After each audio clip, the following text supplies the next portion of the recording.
Pendant des années, les gens ne comprenaient pas qu'est-ce qui me poussait. Même mon conjoint, il me disait, Martin, il me disait, mais Marie, c'est comme t'en as jamais assez, tu te satisfais pas, il faut se satisfaire. Puis c'est comme, pour moi, ça me faisait mourir intérieurement quand j'entendais ça. Pourquoi? Parce que je le savais que le jour où j'allais m'asseoir confortablement, à me dire, bon, je me satisfais maintenant, je bouge plus, je suis à un palier qui me convient, c'était de me laisser mourir à petit feu. Parce que moi, ce qui me fait vraiment triper là, dans tout ce qu'on vit en ce moment, ce qui fait en sorte que je suis là encore aujourd'hui, ce qui fait en sorte que j'accompagne toutes ces clientes-là à riser puis à devenir justement les symboles vivants de leur plus haut potentiel. Qu'est-ce qui me motive? C'est quoi? Mais c'est le fait que pendant que je suis en train de faire cet entraînement-là, je me vois moi-même me transformer. Je me vois moi-même devenir plus forte. Je me vois moi-même devenir une femme que je suis vraiment en mesure d'admirer. Je me vois moi-même devenir une leader qui tient la route. Je me vois moi-même développer vraiment des compétences, des skills. Je me vois moi-même refuser de rester trop longtemps dans un certain confort, même si ça ferait tellement du sens pour plein de monde. Et je vois aussi chez des grands leaders qu'est-ce que ça fait de rester trop longtemps confortable dans des structures qui fonctionnent bien, qui donnent des résultats, puis on fait juste rouler la machine à saucisse. Qu'est-ce qui se passe pour ces personnes-là? Ils meurent de l'intérieur. Ils meurent de l'intérieur. Même s'ils ont un succès, il y a une partie d'eux qui meurt petit à petit et c'est insupportable pour un leader de se faire ça. C'est comme si ça fait pourrir nos racines. Tu sais, à un moment donné, j'ai étudié comme bon, j'ai étudié plein de j'ai été très intéressée par la spiritualité, je le suis encore aujourd'hui et je peux vous dire aujourd'hui que mon processus en tant qu'entrepreneur, c'est vraiment le chemin spirituel le plus formateur, le plus puissant, le plus dérangeant, le plus épeurant, le plus grandiose, le plus nourrissant, le plus demandant. Bref, c'est le chemin spirituel des chemins spirituels pour moi. Vraiment. Parce que pour moi, c'est vraiment ça. Hein. L'entrepreneuriat, c'est un chemin spirituel. De devenir un grand entrepreneur qui tient la route puis qui se dépasse à tous les jours de sa vie, c'est un chemin spirituel exceptionnel. OK? Donc, je peux vous dire que j'ai étudié à un moment donné le bouddhisme, puis il disait que quand on reste trop longtemps dans le confort, ce nid douillet-là commence à un moment donné à pourrir, à moisir, puis l'être commence à dépérir. Et c'est ce que je vois aujourd'hui sur le marché du coaching, des gens qui sont vraiment des leaders, mais qui n'ont pas compris qu'ils sont en train de pourrir et de moisir dans un confort qui ne les porte plus, qui ne porte plus leur âme.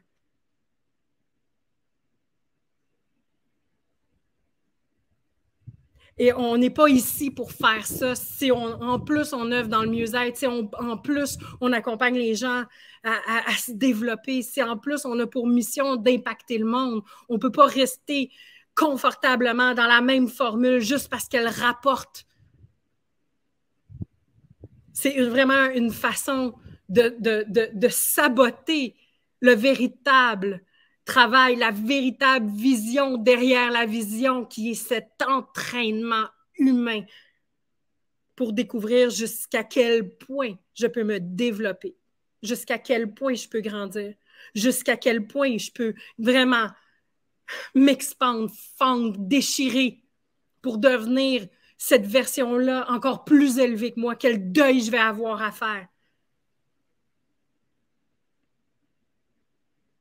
Puis c'est comme ça nous rattrape. Ça rattrape les entrepreneurs. Je les vois, ça les rattrape. Ils arrivent, ils sont là, ils viennent cogner à notre porte. Ils arrivent en disant je suis en train de mourir à petit feu. Je fais de l'argent. Je suis en train de mourir à petit feu. Ça fait plus de sens, tout ça.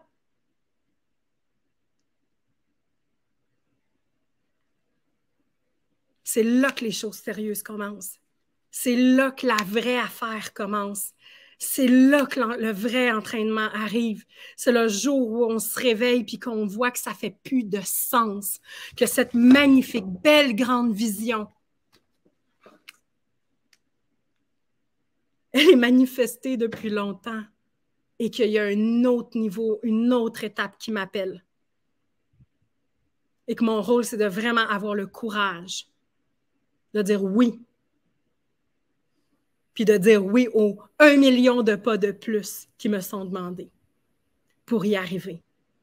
Et là, on se lève en cœur, on se lève ensemble, on s'entoure des bonnes personnes, puis on fait le choix de riser main dans la main, puis de passer à cette autre étape, puis ensuite à cette autre étape, puis de tenir la lumière, puis de monter encore et de se développer à être toujours plus grand, toujours plus fort, toujours plus solide,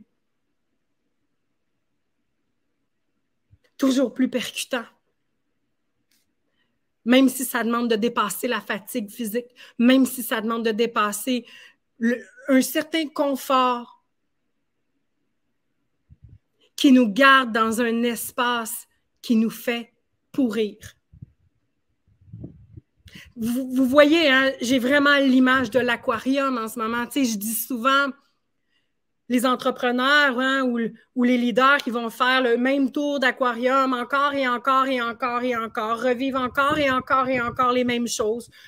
Puis ils vont dire, ah ben je suis vraiment rendu un expert, hein, je le connais le chemin. Puis je tourne encore dans cet aquarium-là. Puis là, soudainement, ils n'en peuvent plus. Pourquoi? Parce que l'aquarium, il commence à avoir des algues autour, puis ça commence à sentir mauvais. Puis là, en haut, tu sais, je le vois, là, il y a un trou, là, il est gros comme ça, là. Puis ce trou qui est gros comme ça, il mène où?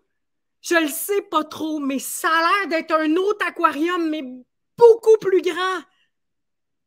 Puis là, il passe à côté du trou, mais il décide de retourner encore. Puis là, l'aquarium devient de plus en plus sale, de plus en plus puant. Jusqu'au jour où, s'il le décide, ils disent, OK, c'est assez, là. Je le connais par cœur, l'aquarium, là. Je peux le faire de tous les sens, je peux faire le tour de toutes les feuilles, je connais toutes les trappes et les... Oui, j'en suis vraiment rendu un maître de cet aquarium-là. Mais j'y vais, je fais le choix, je passe de l'autre bord. Et ça me fait vraiment peur de passer l'autre bord. Parce que dans le passage, là, le trou qui est gros comme ça, là, la fente là, qui mène d'un niveau à un autre, là, c'est quoi? C'est une méga initiation. La pire. Celle qui réveille mes plus grandes peurs. Celle qui réveille mon enfant intérieur qui a la chienne. Celle qui fait écho à la petite fille blessée, abandonnée. Celle qui me rappelle les paroles que j'ai entendues, qui m'ont brisé le cœur et qui ont fait en sorte que je me suis écrasée pendant tellement d'années. Celles qui viennent réveiller toute l'histoire de ma famille, des générations passées.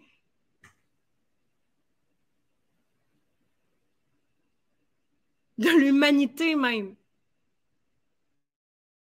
Mais là, je le vois, là.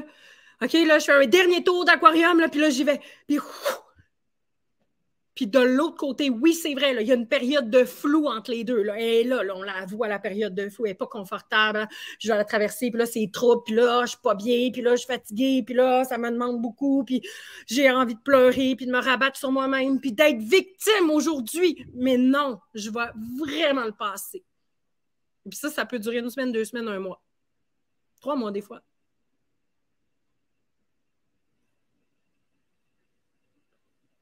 Puis là, de l'autre bord, qu'est-ce que je me rends compte? C'est comme, oh my God! derrière là, cette vision-là dans laquelle j'étais, puis que je baignais, puis que vraiment j'avais des œillères comme ça, je m'en rends compte là, que j'avais des œillères comme ça, puis je m'en rends compte qu'il y avait plein d'algues hein, sur les murs de l'aquarium. Je le vois, puis je le sens que ça puait. Je m'en rendais plus compte que ça puait, mais ça puait! C'était plus le fun, ça puait dans cet aquarium-là. Comment je le sais? Parce que j'arrive dans un nouveau niveau qui est tellement vaste, qui est tellement lumineux, qui est tellement rempli de possibilités, puis qui est d'une simplicité désarmante. Jamais j'aurais pu croire que ce serait si simple de passer de cette vision limitée à cette autre-là. Et quand les deux, la seule chose qui m'était demandée, c'était de m'entraîner à devenir un plus grand leader encore.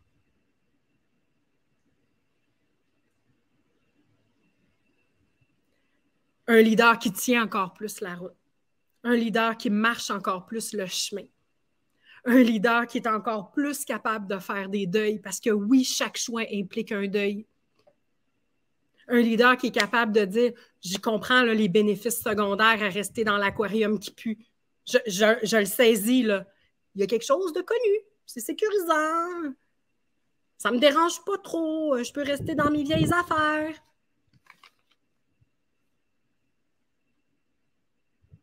Puis c'est quand on traverse de l'autre côté que ça fait comme ah, boum! Oh my God, si j'avais su. Ce marathon-là, je l'aurais couru avant. Et c'est là que souvent, le leader, il comprend que, OK, il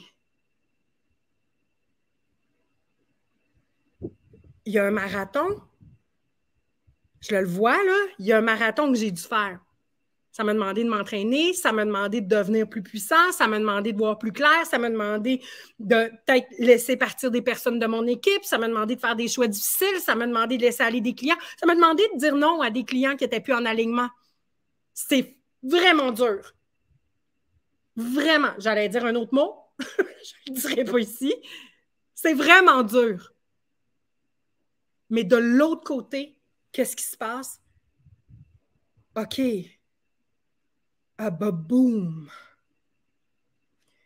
C'est clair, c'est lumineux, c'est vaste. Sauf que je le sais.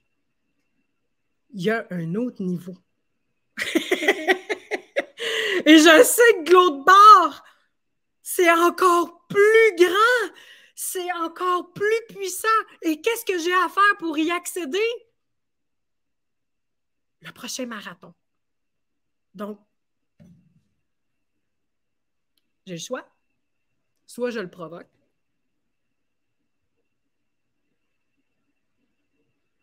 ou soit j'attends que le prochain aquarium commence à être plein d'algues, appuyé, à être confortable. Donc, si vous voulez savoir le secret de l'hypercroissance, c'est très, très simple. Parce que souvent, les gens me disent, mais comment tu as fait pour amener ton entreprise aux multimillions en l'espace d'un an? Hey, j'ai juste décidé de passer plus rapidement d'un aquarium à l'autre. Et je suis devenue experte en la matière. Et aujourd'hui, je ne supporte pas d'être plus de 1 mois dans un aquarium. Et je provoque les initiations et je provoque la vie.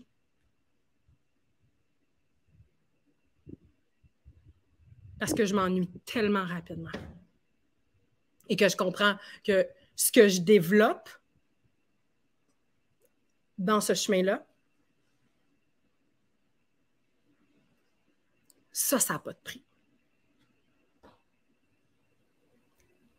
Et ça me fait du bien. Et ça, c'est bon. Et ça, c'est juste.